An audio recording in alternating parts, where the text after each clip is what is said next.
The $10,000 bank rule just got much worse. So picture this.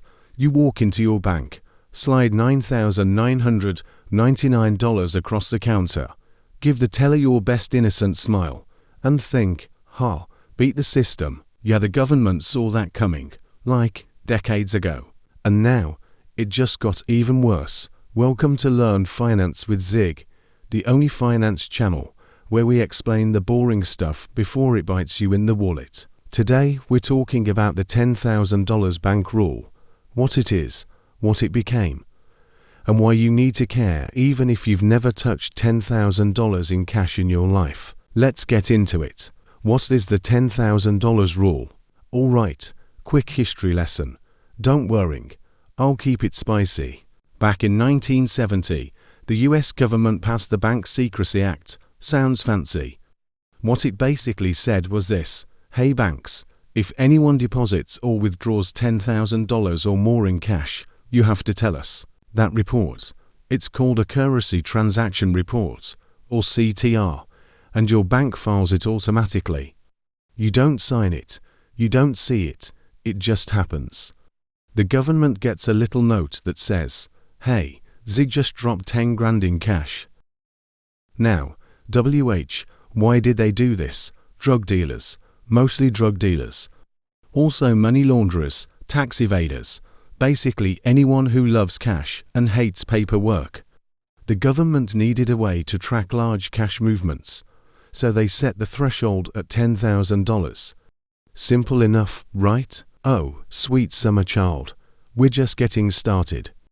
The trap you didn't know existed. So people heard about the $10,000 rule and thought they were clever. I'll just deposit $9,500, then $9,800, then $8,000. No report. The government looked at that and said, cute. They then created a law against something called structuring, also known as smurfing. Yes, that's the actual term. The Smurfs would be horrified. Structuring is when you deliberately break up cash transactions to stay under the $10,000. And here's the wild part. It is illegal even if the money is completely legitimate. Read that again. You can have money you earn legally, pay taxes on it, love America, rescue puppies on weekends, and if you intentionally break it into smaller deposits to avoid the report, that is a federal crime, up to 5 years in prison. There was actually a case, a small business owner named Carol Hinders. She ran a cash-only restaurant in Iowa. She regularly deposited amounts just under $10,000, not to hide anything, just because that's what her sales were. The IRS seized her $33,000 bank account. No criminal charges filed. They just took it. Under a law called civil asset forfeiture, she eventually got her money back after a legal battle. But the point is, the rule doesn't care about your intentions. And that was already bad. But then 2021 happened. It just got worse, the new proposals. Okay, so here's where we get to the much worse part of the title, because I don't clickbait you much. In recent years, there have been serious pushes, some passed. Some propose to dramatically expand financial surveillance. Let me break down the big ones. Number 1. The $600 IRS reporting rule. Back in 2021, buried inside a spending bill, there was a proposal that would require banks and payment platforms, think PayPal, Venmo, Cash App, to report any account with more than $600 in annual transactions to the IRS. $600. That's not drug lord money. That's I sold my old PlayStation money. The backlash was massive. The threshold got raised to $10,000, and then implementation kept getting delayed. But the intent was clear. The government wants a much wider view of your financial life. Number 2.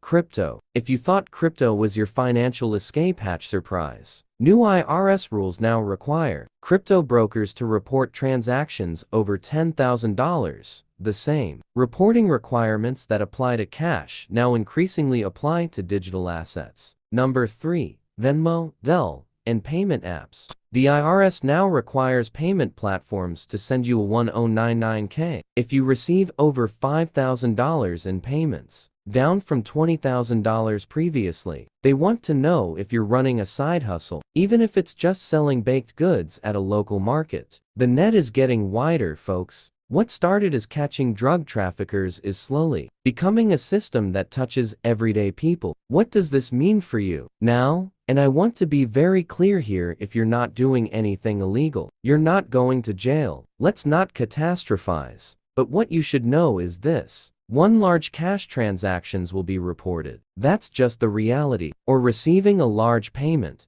Your bank is filing paperwork. If you're buying a car with cash, selling property, that's not a conspiracy, it's federal law. 2, patterns matter. If you regularly make cash deposits just below $10,000, even innocently, your bank can still file what's called a suspicious activity report, or SAR. Suspicious is a very low bar. 3, payment app income is increasingly tracked. If you're freelancing, selling stuff online, or running any kind of side hustle, keep records. The IRS is paying attention. 4, know your rights. If your assets are ever seized under civil forfeiture, which is a whole other wild topic we'll cover, you have the right to challenge it. It's an uphill battle, but it exists. The bottom line: the $10,000 rule was always there, but the surveillance infrastructure around your money has quietly expanded, and most people have no idea. What should you actually do? Practical takeaways. Real quick, let's go. Keep records. Whether it's cash from a side hustle, a loan repayment from a friend,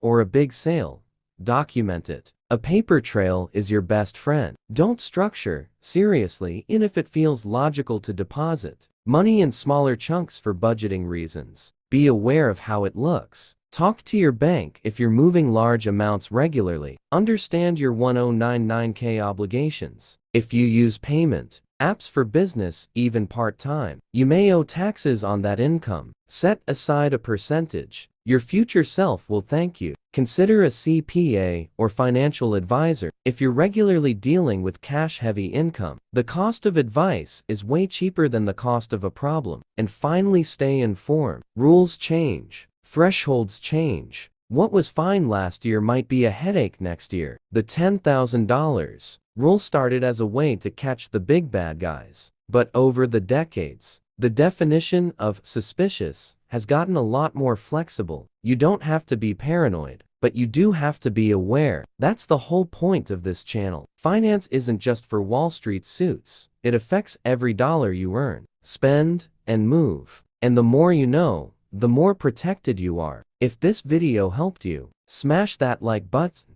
Yes, I said smash. It works. Don't judge me. Subscribe to learn finance with Zig. And drop a comment. What financial rule caught you off guard? I'll see you in the next one. Stay curious, stay informed. And please, for the love of all things good, keep your receipts. Subscribe. Watch next. Join the community.